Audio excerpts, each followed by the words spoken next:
nossos corações nessa noite, e assim eu agradeço a minha oportunidade e as palmas ao Senhor Jesus.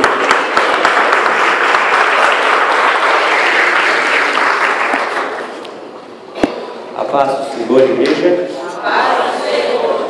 Glória a Deus. Pode tomar o nosso assento, amém?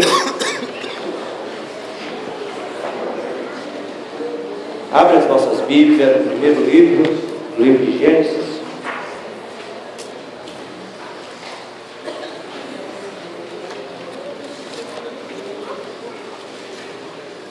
Gênesis capítulo 12.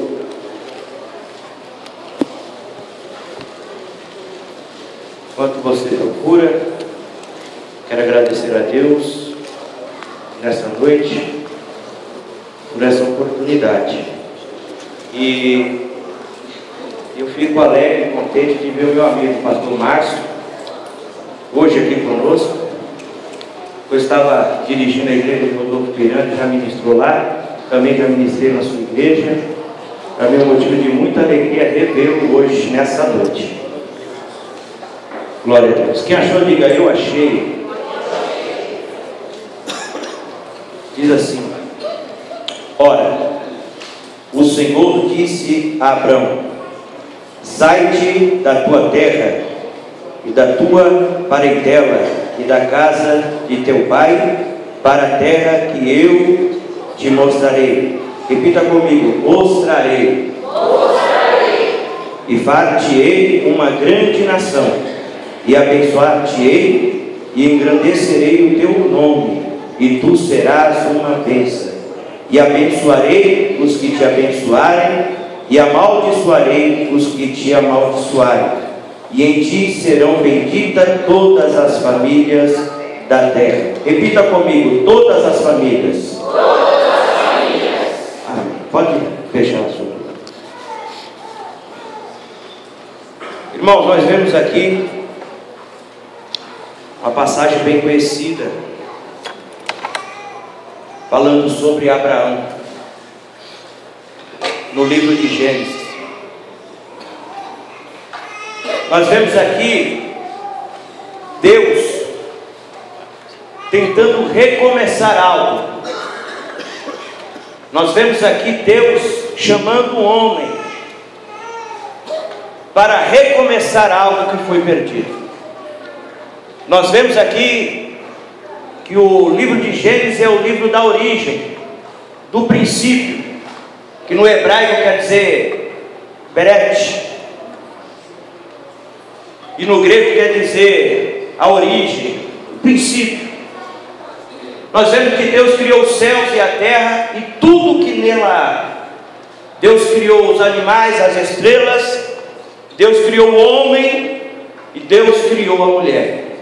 E através da desobediência do homem, da ofensa do homem, o homem foi arrancado, tirado do paraíso, foi tirado de uma comunhão.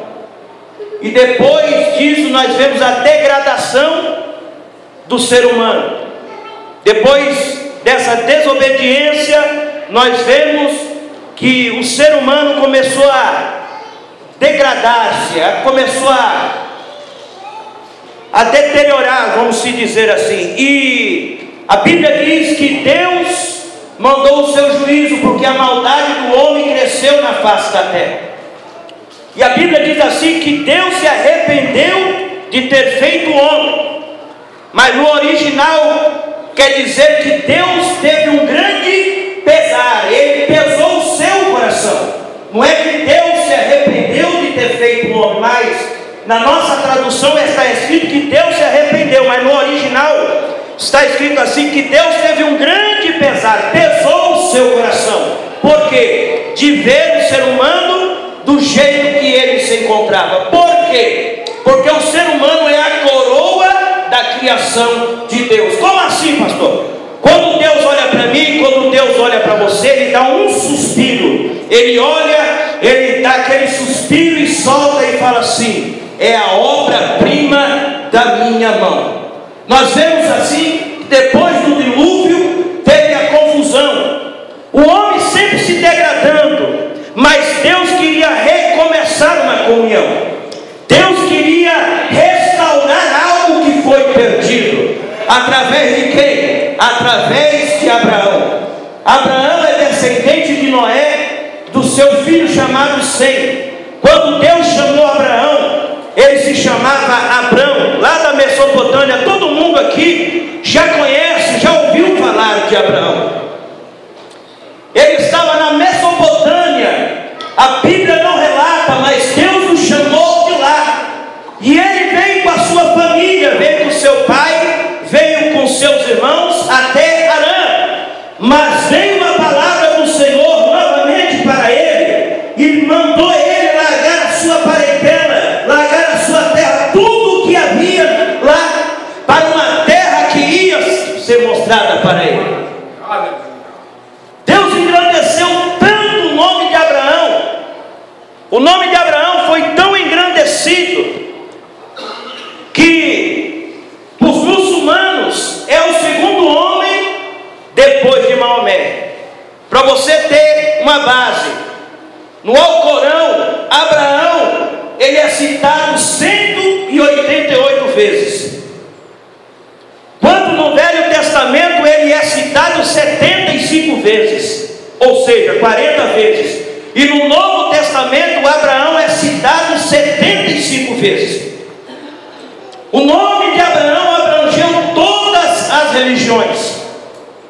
Foi o pai do monoteísmo. Como assim? Trazendo adoração ao único Deus. Nem o nome de Jesus abrangeu o nome que abrangeu o de Abraão. Mas o nome de Jesus é poderoso. O nome de Jesus tem todo o poder para libertar, salvar, curar. Mas Deus chamou Abraão para algo específico.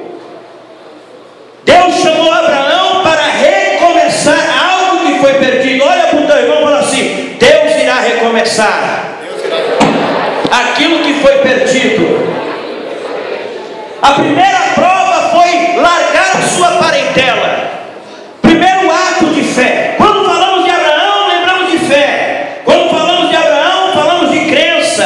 Quando falamos de Abraão, falamos em acreditar. Por quê? Porque ele é sinônimo disso. Ele é um ícone. Quando fala de fé, nós lembramos de Abraão. O apóstolo Paulo, ele se referiu várias vezes sobre Abraão, no livro de Romanos, no livro de Gálatas. Ele sempre falou de Abraão. Lá o Heróis da Fé, lá no livro de Hebreus, fala mais sobre Abraão do que outros heróis da fé, porque ele é um ícone. Ele é um ícone. Então eu vejo aqui que Deus chamou o homem, deu uma ordenança a ele, dizendo: sai da sua parentela. O primeiro ato de fé foi acreditar. O que é acreditar? É colocar uma esperança.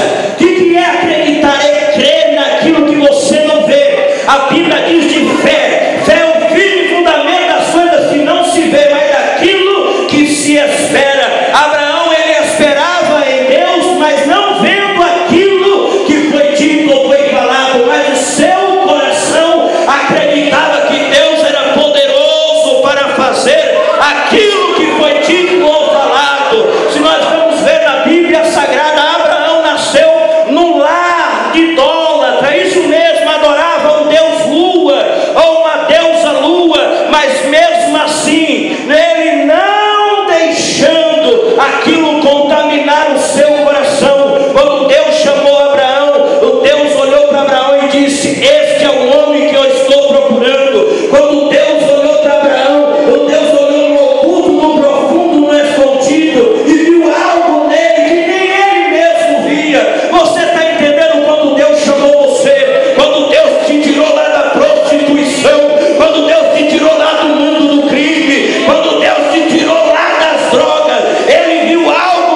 para um lugar que eu te mostrarei.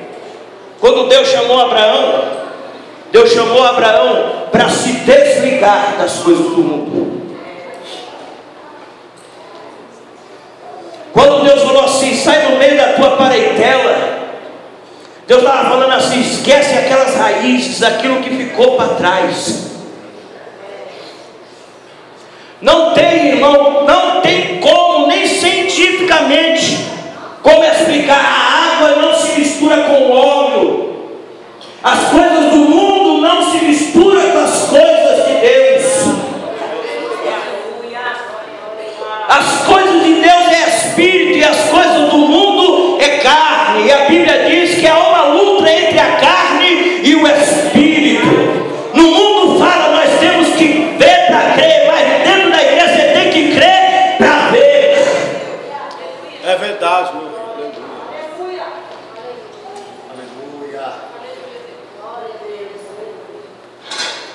Quando Jesus nos chamou, Ele nos chamou por uma esperança. Qual é essa esperança? De ir para o céu. Quando Jesus me chamou, quando Jesus te chamou, Ele te chamou por uma esperança de resgatar a tua família. Quando Jesus nos tirou do lamaçal do pecado, nos deu um banho de sangue, lavou a nossa alma, tirou a má consciência, como Paulo falou, mudar o espírito da vossa mente. Quando Ele mudou a nossa consciência, nos dando uma consciência sem maldade, Ele nos levou a acreditar na sua palavra, porque todas as coisas é sustentada pelo poder da palavra, tudo que vê, tudo aquilo que não vê. Irmão, tem um livro que se chama Epicílio, um livro que chama, agora sumiu o nome, Epígrafos e Epiteutos da Bíblia. Livros não autênticos que falam de um homem chamado Enoque. É um livro extra-bíblico. Mas o que me chamou a atenção nesse livro, quando ele fala para o teu filho, antes de ser transladado, ele começa a narrar tudo aquilo que ia acontecer depois do dilúvio, tudo o que aconteceu no Velho Testamento, com Juízes, com Moisés. Ele começa a citar assim: Deus levantou o carneiro e livrou as suas ovelhas. Aquele carneiro morreu, Deus levantou outro carneiro e livrou as ovelhas da opressão. Mas as ovelhas desgarraram novamente porque aquele carneiro morreu. Aí começa a narrar. Quem sabe ler Bíblia entende o que estava escrito. Mas o que me chamou a atenção, meu irmão, naquele livro, foi quando Enoque fala para o seu filho: mas veio o Cordeiro de Deus, ele morreu ao terceiro dia, ele ressuscitou,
entender a palavra.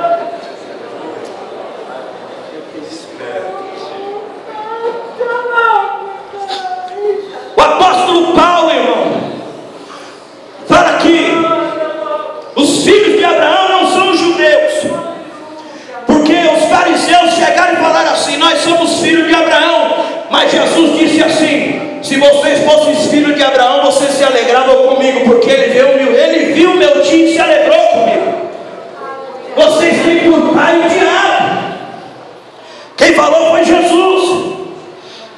Aí os fariseus ficou mais endemoniados, porque eles falaram assim: nós temos por pai Abraão, mas pensando que era da carne, que a descendência da carne. Mas o apóstolo Paulo diz que os filhos de Abraão são aqueles que creem, aqueles que acreditam na palavra.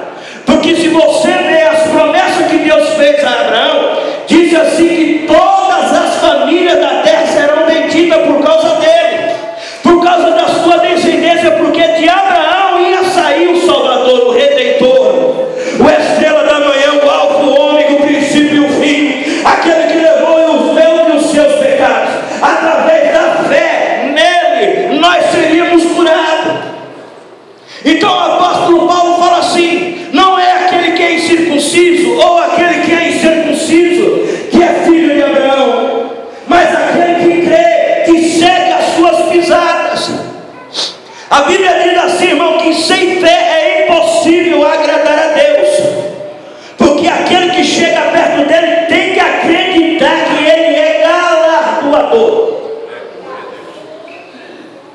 O que é a esperança? Como eu tinha dito, é você esperar algo. O que é fé? É o firme fundamento das coisas que não se vê, mas daquilo que se espera.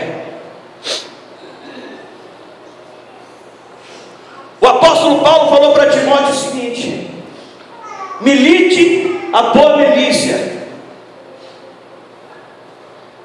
Milite a boa milícia, firmada nas profecias que foram feitas acerca de ti. Se você for ver bem, Timóteo estava passando por dificuldades, por lutas internas, porque ele era jovem, um líder jovem, e estava lutando com pessoas que eram judias, mas que tinham se convertido ao cristianismo, mas estava querendo colocar uma doutrina diferente daquela que era de Jesus. E a pior coisa que tem, irmão, é você lutar com ideais. Só quem está na frente sabe o que eu estou falando. Só quem esteve na frente ou está na frente do trabalho sabe o que eu estou falando, porque cada cabeça é um verso, cada cabeça é um pensamento. A pior coisa que tem é você lutar contra um ideal de uma pessoa, tentar mostrar para ela o certo e ela não querer. Pior coisa que tem. Um amigo meu chegou e falou assim,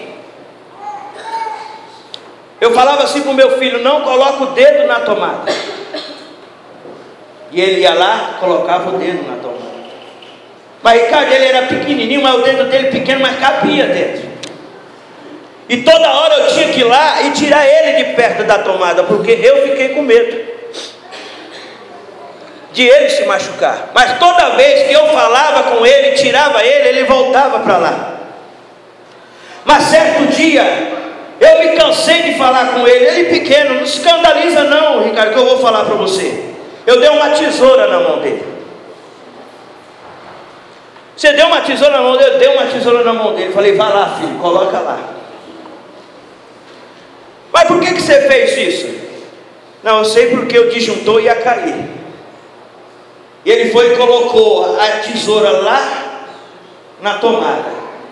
E ele começou a chorar. porque ele tomou um choque. Abriu o bocão, mas eu fui lá e consolei ele. Falei, filho, não mexe mais aí. Sabe o que me chamou a atenção, Ricardo? O que foi que me chamou a atenção?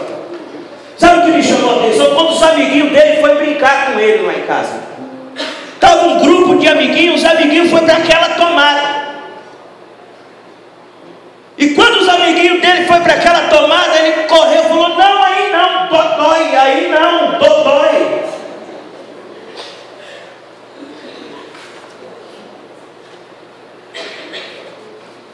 Muitas das vezes Deus fere a mente para ver o que tem dentro do coração. Muitas das vezes Deus fere a tua mente para ver o que tem dentro do coração. Irmão, não adianta você dizer que é o diabo isso, que é o diabo aquilo, porque a Bíblia diz assim, aquele que é nascido de Deus e não anda pecando, o maligno não o toca. E se você estiver pecando, irmão, você não ia sentir a presença de Deus como você está sentindo aqui agora. Mas Deus está trazendo esta palavra para dizer para você o seguinte: crê nas minhas palavras, crê que eu sou na tua vida, que eu mudo a tua história, eu mudo o teu cativeiro. Mas se você duvidar dentro do teu coração, não tem como eu agir na tua vida.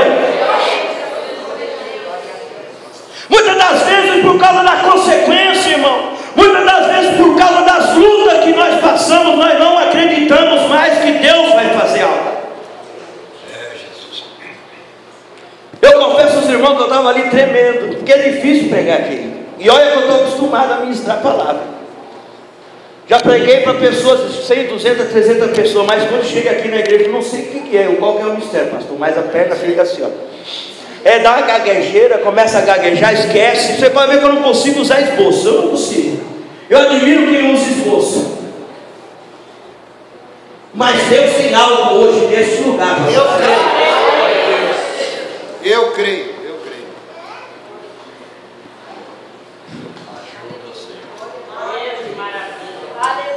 Aleluia. Haja em nós, Senhor, e através de nós. Haja em nós. Eu estou ministrando a palavra aqui, mas eu estou vendo espiritualmente falando, sepultura sendo aberta nesse lugar. Estou vendo sepultura sendo aberta. Estou vendo sepultura sendo aberta. Estou vendo sonho de pessoas sendo arrancadas lá do fundo do baú. Eu estou vendo Deus dizer assim: ainda sou o mesmo, ontem, hoje, eternamente. Eu não mudei. Eu estou vendo o Espírito Santo de Deus falando ao meu espírito: do mesmo jeito que eu fui com Abraão, eu quero ser também como essas pessoas. Do mesmo jeito que eu me manifestei com Abraão, também quero me manifestar por cada um que aqui se encontra. Sabe o que me chama a atenção? Que Abraão foi chamado amigo de Deus. Ei, irmão, presta atenção comigo. Quem já teve um amigo que já, aquele amigo de você trocar calçado, de trocar calça, quem é homem está entendendo o que eu estou dizendo. Ei, vamos trocar hoje, você me empresta a tua camisa, eu te empresto a minha calça. Aquele amigo lado a lado. Quando vai chamar de amigo, irmão, amigo, você confia no teu amigo. Se o amigo chegar e falar: me empresta o teu carro, dona aqui, vai lá. Se você não se preocupa, você confia. Por quê? Porque ele passou para você uma confiança. E a amizade não se compra, a amizade se conquista. E Deus está chamando para você. Deus está chamando você hoje para conquistar a amizade dele. Para de ser colega de Deus e começa a ser amigo. Começa a acreditar naquilo que ele te disse. Oh, aleluia. Meu Deus do céu. Imagine, irmão, se Abraão tivesse vacilado na sua fé. Imagina se Abraão começasse a cochear em dois pensamentos, tivesse um ânimo dobre, como o Tiago fala: hoje eu vou fazer, amanhã eu não vou mais fazer. É verdade, Deus. Meu Deus. Hoje eu tomei uma decisão. Aí o primeiro netinho, pastor, quer falar do Senhor.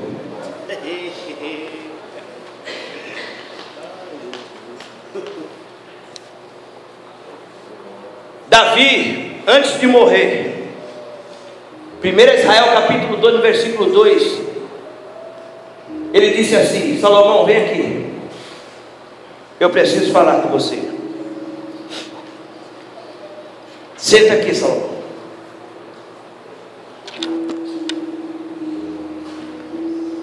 Primeira coisa que eu vou te falar: ser homem, porque você vai dar um peito.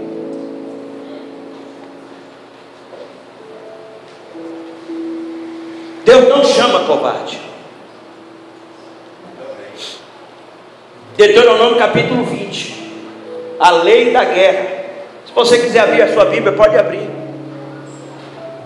Deus fala assim para Moisés: Moisés, escreve aí. Fala para os recém-casados voltar para trás, porque vai que eles morrem na guerra e outro despoja a esposa deles. Está escrito assim. Que Deus bom, né? Quem é recém-casado aqui? Levanta a mão. Eu sou.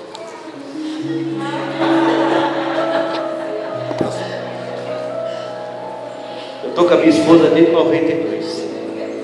Eu também. É uma coisa comum. Mas se você prestar atenção, se você continuar lendo o que está escrito, Deus vai dar vários requisitos. Volta para trás. Volta para trás. Volta para trás. Mas tem uma passagem que ele diz assim: escreve aí, Moisés. Fala para os medrosos,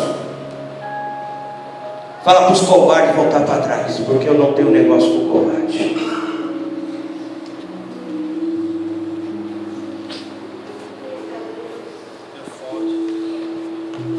Meu Deus. Irmãos, eu confesso a vocês que fiquei mais de 2 semanas estudando esta passagem. Deus não me deu nenhuma palavra, nenhuma. Mas ontem Deus falou comigo e falou: fala de recomeço.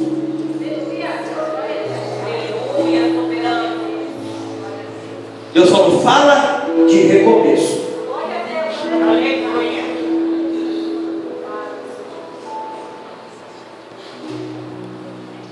Recomeçar de novo.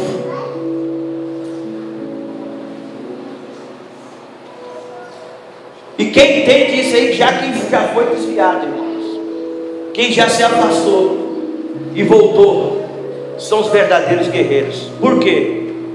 Porque o recomeço é pior que o começo.